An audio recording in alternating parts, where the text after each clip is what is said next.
Ladies and gentlemen, good afternoon. Welcome back to the AI Plus Power 2025, presented by Business Go Virtual. We are excited to kick off our afternoon session with the topic, AI's 3-year mark. Are we smarter or just lazier? Powered by Asia MarTech Society. Please welcome our moderator, Dr. Ken Yip, Chairman, Asia MarTech Society. Please welcome Dr. Yip to the stage. Followed by 3 panelists. They are Mr. Dickson Ma, Chief Marketing Officer, Lenovo PCCW Solutions. Mr. Philip Chau, Regional Director, Marketing Performance and Operation Asia, Sun Life Insurance. And Mr. Tommie Low, Founder and CEO, Preface. Thank you. So now, Ken, the floor is yours. Thank you. Hello. So hello, everyone, and great to see all of you here at this year's AI Plus Power Conference. Yeah, it's a decent crowd. So yeah, thank you for coming. My name is Dr. Ken Yip, and I'm the chairman of the Asia MarTech Society, and I'll be the moderator for this session. So what is this panel session, or what are we going to be discussing today? All right, we're going to be talking about AI in the 3-year mark. So what does that mean? Yeah, as all of you know, right, ChatGPT and all these crazy AI tools has been around for 3 years now. So we've all used it. It's no longer new. It's no longer the hype, right? But the real question is, what has actually changed? So as marketers or business professionals, right, have we thought about AI? Have we actually made us become better because of AI? Or have we just become lazier? So, and also in case nobody noticed, right, almost every session in this 2-day conference has been about AI, how good it is, everyone's worshiping about AI, how amazing it can be, talking about the new tool, the next big trend, the next breakthrough, right? So for this panel discussion, I want to be slightly different. Yeah? What I mean by that is, rather than to celebrate AI, to worship AI, I like us to challenge it. And I'm very fortunate to have 3 amazing guests and colleagues with me today. So as Mr. Tommie Low, we've got Dickson and Philip. Not only are they very talented and smart, I would say we've probably got the best looking lineup at this entire conference, right? So let's get into it. AI.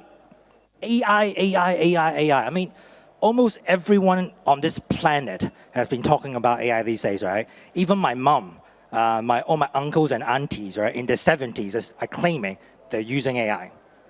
So for me, right, the question I want to ask is, for you guys, is it just AI? What does it actually mean to you? Is it just about, churning out 10 social media posts in 5 minutes, or doing copy editing, or creating images? Or has AI genuinely kind of helped you in the way you work on a daily basis? Perhaps you can give us some examples. Maybe we'll start with Philip, because I've known him the longest. Yeah. So I think as a marketer, I think we briefly talked about, it really doesn't matter what the technology is. So it's what is the outcome? As a marketer, I look at both brand and performance marketing. So how does it impact my brand, and how does it ultimately drive lead gen? So I think the way we see AI is it's basically I would say, the latest tool in a series of evolution. So the way I think about it is, before, we have a calculator to help with math. And then we have the computer, which helps us do faster calculations and kind of logic programming. And AI, to me, is essentially a faster way to do data analysis. And by data analysis, I mean including text image analysis, looking at data sources, consolidating it, finding patterns, and creating insights. That's what that really is. So as a marketer, we'll talk about it more, but it doesn't help me create, but it helps me gather insight that will enable me to create quicker, I would say. That's how I would describe it. Okay, what about you, Tommie? Can you give us some examples? I would say AI. When did we talk about it? if we were to mention about the AI hype, so-called hype that we mentioned 2 years ago when ChatGPT that came out, super powerful, right? People think that, and people quote that ChatGPT, Gemini, all sort of these models taking, if we were to put them to take exams, the exams like scoring really high, like a PhD level. But everybody 2 years ago thought that AI would be taking away humans' work. Did it really happen yet? It doesn't seem like it happened yet. But the way that I see AI from 2 years ago version of AI, GPT from 3.5 to 4.0, is a super powerful machine that score high score, but really low applicability. In Cantonese, I would call it more like 高分低能. Why does it? Because it's like, well, I give them a prompt, pretty good, they give me something, but then it doesn't seem like AI has been replacing our work yet. But why I keep saying yet? Because 2025, now people talk about AI agent. When we talk about AI agent, and if you see AI from chatbot getting into a reasoning model know how to use tools and even make decisions, then that come into AI agent, then now I can see AI is starting to have some example of real applicability and is challenging not only the marketing flow, because just now when Philip mentioned about performance marketing, but what about or brand marketing? Let's say I want my marketers, my marketing team to go check up on Preface mentioning on Xiaohongshu, on Google, on Meta, put it into a type form, put it into an Excel, and even give me some sentiment analysis on a data studio. It takes up one full-time work, supposedly. But now what I see AI is, AI look like would be able to do the same thing like a full-time headcount in certain way. You, Dickson, what does AI actually mean to you? In simple words, I think AI, I think everyone uses AI in our audience, and AI to me, it's like having an intern in the team. The intern probably doesn't need a full-time contract. It's on a reasonably cheap contract, and he never sleeps, never complains, but gives me occasionally overconfident answers. But at the same time, can you trust this intern completely? I mean, like AI, it's heavily used in marketing, and I think that's practical because GPT by default, it's about generation of text, audio, visual, etc. And I think that in a way challenged a lot of marketers' work. And when AI came out, our job responsibility comes under heavy scrutiny. But at the same time, like Tommie said earlier, has AI completely replaced human work yet? And I remember recalling a study by Stanford, and they look at AI ability in the past 20 years. And the breakthrough came lately around 2022 when the GPT model and other LLM models came up. They are scoring consistently above human level. But there's just one aspect we still have, as a human, have competitive advantage, and that is abstract reasoning and logical thinking. That surprises me. So in a way, how do we use AI in our whole workflow, and how do we use AI to help marketers create more value? I think that's where the question is. It's interesting because all three of you have mentioned AI cannot replace human. I mean, that's been the very popular discussion, right? I just want to touch on that. So can I ask the question? So what can you do now that you could not do before without AI? So does that make sense, right? Yeah, why don't you, Dickson, have a go? What's the one thing you couldn't do 3 years ago that you can do now because of AI? With a marketer's work, I think nowadays we are being challenged to prove a lot of our ROIs, our investments, making sure that the money is well spent. And without AI, we're basically looking at CRMs, and we rely on scattered tools for performance management. And I think right now with AI and with the boom of many AI tools, we can build a customer data platform. And with that, we can easily have a single source of truth, and without having the luxury of hiring a full-time data analyst or with the time of running different A/B testing, we can now have different hypotheses and really look at the customer's lifetime value and how do we personalize some kind of offers to them. And to that, I think that's really thanks to AI. Experiment, yeah, A/B testing. What about you, Tommie? Or Philip wants to have a go. No, that's fine. Go ahead. No. So I think exactly what you've mentioned. I would think it's a very efficient intern. So I think how I would see it so far is it cannot really be creative yet. And the reason is, in my view, AI needs to be accurate. To be accurate, it needs to be average, right? So I think, but what it does is as marketers, we often have so much legwork we need to do. Research, competitive research, data analysis, before we even get to the thinking part, right? So I think for me, AI in the next year or so will be part of my BAU process, fully integrated, the pre-creative preparation stage. So basically AI will come in, do data gathering, competitive. We'll look at what are my competitors doing? What are my historical behaviors, right? So all of that is now in a package that we can just take and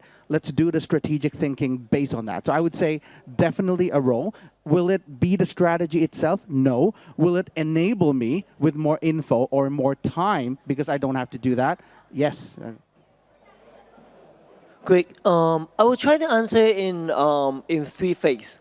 The first phase, over the past 2 years, we really serve more than 1,000 corporates, and everybody asks me the same questions. Can AI replace human, or can we do a lot more, or like anything that we can't do, but now with AI we can do? But in the first phase, I told all of our clients, I would say no. AI is a very important tool that you can, because the usage in the first phase is quite linear. We give a prompt, AI give you a feedback. That's linear over the past 2 years. That's first phase. Useful is in a sense that somehow enhancing experience and stuff, like Dickson mentioned. Second phase, which is right now, which is exactly what Philip mentioned, because now it's not linear. It's a circular workflow. So we give a prompt, work with AI agent. AI agent work with your software, with an environment by giving you feedbacks, feedback, actions. So that's why you can do a lot of like repetitive work with AI. So that's the second phase. So to answer your question, now we can do a lot more BAU things with the same 24 hours time. That's achievement of AI. But there's also something, the last thing that I wanted to say, the third phase, which is which I had been in a sharing and talk a few weeks ago. That was like challenging what Philip might mention. It's about creativity and innovation. Because the previous AI have been using, and we are training our AI with a supervised learning model. But now the real groundbreaking model is a reinforcement learning model, which means we give an objective to AI, give them an end goal. But with the reinforcement learning, AI are trying new things that we human might not thought of. So that's why even in the medical field, the researchers are saying that in 10 years, a lot of incurable cancer could be curable because of the reinforcement learning in the laboratory, applying it with AI right now. Okay, I'm still going to stick with my kind of attitude, right? As I said, most speakers here today is to celebrate AI, but instead I'm here to roast about it, right? So I want to ask more specifically, right? I understand AI is very powerful. They can now do a lot more, much faster. But what about the quality? Is the quality better? Let me give you an example. I also teach part-time at university, right? So what I've noticed is in the academic world, a lot of professors like myself, right? We are pumping out more and more research papers, by the minutes, right? Because we've got now help with ChatGPT and all these AI tools. Same with marketers, right? I see there are now more campaigns, more social media posts, more videos and what have you. But is the quality actually better, or just faster delivery? Well, I think I can dissect this question probably in two phrases. Is the quality better, and whether AI is doing his or her job well, it has three factors. I think first of all is the algorithm. Another part of the equation will be the computing power, and the last part of it would be data. And the first two parts, probably it's something out of our control. The algorithm, whether it has breakthrough or not, we don't have a full-time programmer to work with us.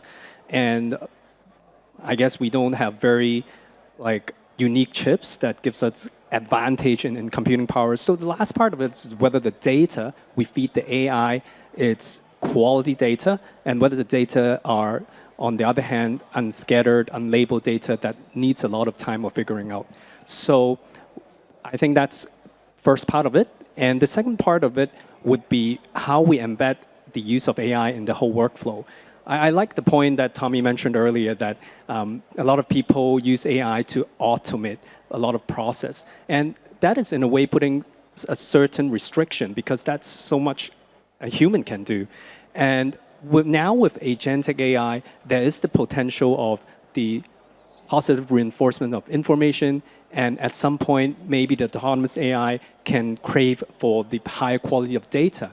And this has a positive reinforcement effect. So in a way that AI can potentially, is not just replace human, but also uplift the capacity of what we can potentially do. Two answer again. First answer, we talk about the quality of AI, right? But in the end, if we think it's a tool, just like any computer programming and stuff, it's garbage in, garbage out. So in case the output is bad with the same machine, it might be because our prompts are really bad. We have been so lazy and has been so spoiled by how we obtain information by one-liner on Google, on the Google search bar. So that's why by using the same Google search bar method and work with ChatGPT, it doesn't work. The beauty of ChatGPT is about chat. How do you chat with them? How do you define your role, your goal, and then list about your context when we do the prompts? So that's why I would say garbage in, garbage out. In case we want to enhance the quality, we don't give garbage in. So good quality of prompts, good quality of outputs. So that's the most important thing. And the second thing about quality.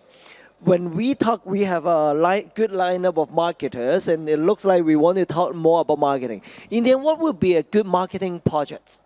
It's in the end, marketing. You're not marketing to robots. You're marketing to humans. How do you find you connect your product with the human touch? How do you understand your customer? In the end, it's a bet for every single marketer you carry and campaign that you make it touching to your customer. So that's why that is something difficult. I would say AI can difficult to do it because that talk about the sense that machine can never be really imitate us. Sorry to cut you off. Can I move on to the next? Yes, please do, because I have no answer. Let me put it this way. I'm sure all three of you are very competent, in AI. That's why you're on the stage, right? But what about your team? Do you actually feel that your team really understands about AI? Or is everyone just pretending they do? And more specifically, is AI impacting how you are hiring staff? Right? So I think, good question. My experience is we don't know as much as we think we do. So I think a lot of maybe more junior people come and just feel like they use AI. The challenge I feel is in a corporate setting is there not much control around or guidance or framework on when and when not to use it and how to use it. So I think that's what we're seeing right now. Marketers are using it to do stuff. So I think, as you mentioned earlier, in my view, it cannot replace actual human communication, right? So in marketing, I see two sides of it. One is AI to drive actual engagement, which I personally think we're not quite there yet. The second piece is AI to help with marketing efficiency, right? So I think what even we're trying to do as a corporation, our bosses are saying, do this and do that, right? But what we're trying to establish is frameworks, guidance. So for example, we have a monthly AI council where we sit down. We can't just let it do. Let's sit down, let's have a review. Okay, you're doing these projects with AI. Is it driving the outcome that you initially set to be? So I think it's building kind of that environment to have structure, to monitor it would be the proper way to ensure the quality is there.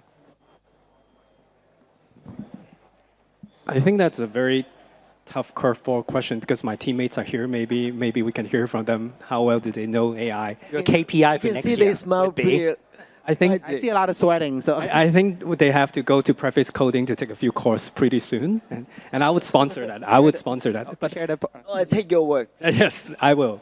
And I think apart from just daily usage from content creation, the way we challenge ourselves, we do have a monthly review to make sure that we're on the same page on certain AI technology because you have new tools every month and new way of using it. And at the same time, we do seek a lot of input from our programmers team, from our AI and data team, making sure that our CRM is up to date. But I like the question where Ken asks, do we see people differently? Do we interview, look for different qualities? I guess in a way, it's no, the short answer. We still look for people who are open to change, to embrace change. But at the same time, I actually look for more sort of qualities and basic human touch, like is that person good at stakeholder management? Is that person good at project management? Is that person good at communicating with others? I think these are the true essence and things that cannot be replaced. Thinking of qualities, I think Tommie mentioned the word creativity, right? Let's talk a little bit about that. I mean, because we as marketers, creativity is part of what we do, right? But I think with AI, in your opinion, do you think everyone is sounding very much the same these days? I mean, sorry, no offense to the event organizer, right? Take a look at all the LinkedIn posts promoting about this conference. All of these posts, right, would be, instead of 30 words, it's 100 words. Every 2 lines, you see an emoji, and you hear phrases like, oh, super excited, let's explore, let's dive, let's delve. It's clearly ChatGPT language. So that's my point. It's AI making us all sounding the same. I mean, you guys are marketers, right? What do you think? Philip? My answer is no, because I want to still have a job later. No, just kidding. No. My view is it cannot replace it, because as I mentioned earlier, it's merely. So my view is it's looking at something to create something. So the fundamental idea is that you're looking at data that is existing, that's the input, and then you synthesize, you analyze, you create from that data. So it cannot create anything from scratch, which is, to me, is the definition of creation. So I think there is still a role for people to take that role. So that would be my view. Not much that I can take on this question, but then if I were to say, yes, let's take LinkedIn post as an example. In the end, yes, AI is having a good hopefully mass adoption, but then that mass adoption goes to test, and I would say the top marketers still top marketers, but then for mediocre marketers, then AI is doing most of the work. Yeah, that's a fair point, actually. Yeah. To me, I think, LinkedIn, it's looking a little bit monotonous these days. It's looking a little bit identical. But at the same time, how do we adopt AI? Again, I go back to my little intern. Am I comfortable submitting my intern's work, not just to my seniors, but just show it to the public, post it on social media? Am I comfortable of having that intern represent your brand of voice? But of course, at the same time, we do have tools at Lenovo that we actually train our AI, the brand of voice, the tone of voice, and that sounds like exactly the corporate speak. But I think AI, what we really cannot replace is the way you interact with customers. How do you make sure you get your customers' feedback and their point of view and reflect it on your marketing strategy and your communications? So that's the silver lining, I guess. Good answer. I think finally, I want to go back to the theme of this panel discussion, which is like AI at the 3-year mark. As I mentioned, GPT and all those tools that it's first launched, It was very exciting, right? But it's now becoming like a habit, and the novelty has kind of worn off. So my next question is, what's really going to be next? What's the next big thing? I know it's a bit cheesy, but I've got to ask this as a moderator. In your view, what's next? What about I start up with that? Because I do education. What's next big thing? I don't say on behalf of just myself, but then I try to quote an academic paper from OpenAI. When it was launched, actually last year they actually revised a paper by claim there will be 5 phases of AI. First, chatbot. Second, reasoning model. Third, agents. Does it sound like it's true right now, right? Then the 4th phase from OpenAI quoting will be innovation. 5th will be organization. What does it mean by organization? Now, can my agent from a learning agent working with Dickson, and then the Lenovo agent will be communicating? So that's agent-to-agent communication. After agent-to-agent communication, can we work with software? So that's MCP, that's the Model Context Protocol. So these are the 2 most important buzzwords in the more geeky sense. So that's why what we are seeing is every company would be running their own agents, and agents will be communicating at least to clear their mundane BAU work. I think I'll just add to it. I think AI will, in my view, it will slow down quite soon because AI will essentially, much like the calculator, much like the computer, will become the norm. So it will be part of, fully integrated into your day-to-day. So it'll not be a thing. But there is going to be the new thing coming up. I don't know what it is. Nobody knows. But it'll be part of day-to-day, basically. In terms of computing sort of breakthroughs, I like Tommie's point of, I think we all agree that the future is agentic AI, and how does the agentic AI with a positive reinforcement of information loop, and it can really, really push boundaries and create something that's not just replacing human resources. I think that's where the future lies. And in terms of people adoption, maybe there will be a sort of cultural shift as well. I think most marketers, or even if you're not in marketing in different professions, there is a cultural barrier to accept that you're using AI, because ultimately we don't want our customers, or at the same time we don't want our seniors, our boss to know that, okay, actually an AI is doing your work. So how do we adopt that, and at the same time we're just not looking at ROI of AI? We start to look at ROE. That's return on employees. Like, what do employees do with the time and resources saved in all these BAU work, or operational work? And you use that resources saved to unlock some of the synergies or potential that was never sort of tapped before. I'm just going to be a bit naughty, right? I want to slip in this question. I know AI is going to be very important, and we will all be, every single one of you here will be relying on AI from the days onwards. But my question is, what if AI suddenly vanished tomorrow? How would we cope? How would you cope? How would your team cope? How would your business cope? Anyone? Yeah, I think we'll all be fine, if you ask me, because I think we're just used to it helping us do things faster. Then we'll find other ways to do it faster, right? So I don't think it would be an issue, if you ask me. Tommie, your business is very much based on AI. I would say no, because before AI, we taught Python, we taught programming, we taught data, we taught about Web3. But something that the reason I try to use another angle to answer this question is, it's not gonna happen. AI will not vanish tomorrow. It's gonna be here to stay. And something that I want to advocate right now is the Chinese government actually announced that all schools in China, from this September onwards, all schools put AI to be the mandatory subject. Not STEM, but AI. And then a week later, actually in April, Donald Trump signed another executive order, say all schools in the state will be doing the same. Then this is gonna be here to stay. And yes, AI could be like calculator, but then I think it's much more than calculator.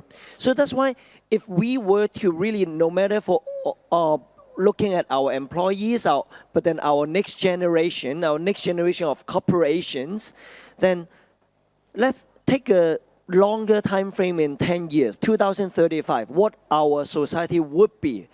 Make a bet and reverse engineer right now and do your training, do your education, do your investment.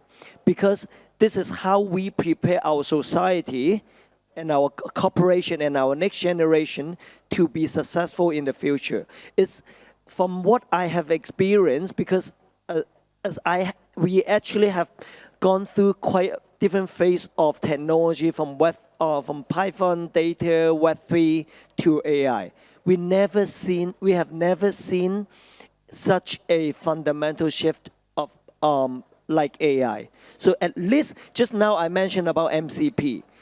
It's about different agents can communicate with each other. Last 10 seconds of sharing, which is in 20 years ago, 30 years ago, PC can only communicate with PC. Mac can only communicate with Mac. And there have been something called TCP/IP.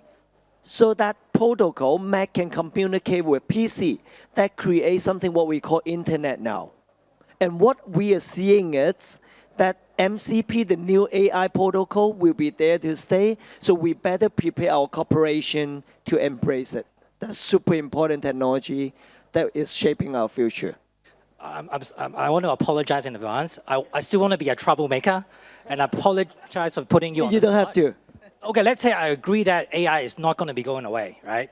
But it's okay. In your opinion, what would be the one AI trend you wish it would just disappear? Yeah, AI is definitely going to stay, but if you were to choose, is there any particular thing or trend you wish want to disappear forever for the good of mankind? I would say reliance. Reliance. So let's say don't rely on calculator when you can do when you're working on your logical thinking. So don't rely on AI to give you the test when you're just being lazy by giving one prompt, give me 600 words on whatever essay questions. So still, I would want to take away the reliance that there's no problem from AI. The problem usually coming from human. If there's one thing you hate about AI, what would that be? The only downside is it's not just reliance, it's using it as the single source of truth. AI, it's a tool, but if we just completely put our judgment on it, put our bet on it, I think it's very irresponsible. There must be a loop to validate the the AI output, to fact check it, even though it can be very accurate, but you cannot simply trust the output of AI. It's very smart, for sure, but there should be a human intervention and there should be continuous human audit trail on it. I think mine would exactly expand on that. Is I would say any AI-related technology that may replace actual human interaction, then there's no point, because that's the fundamental of what we are as humans, right? So I would say that I would certainly do not want it. I think we still got a little bit time. I want to open to the floor. Anyone here would like to ask any question? I guess. No one?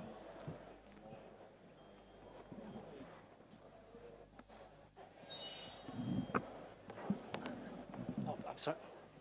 Sorry, my name is Lily Chen. So this is to the panel, past and future.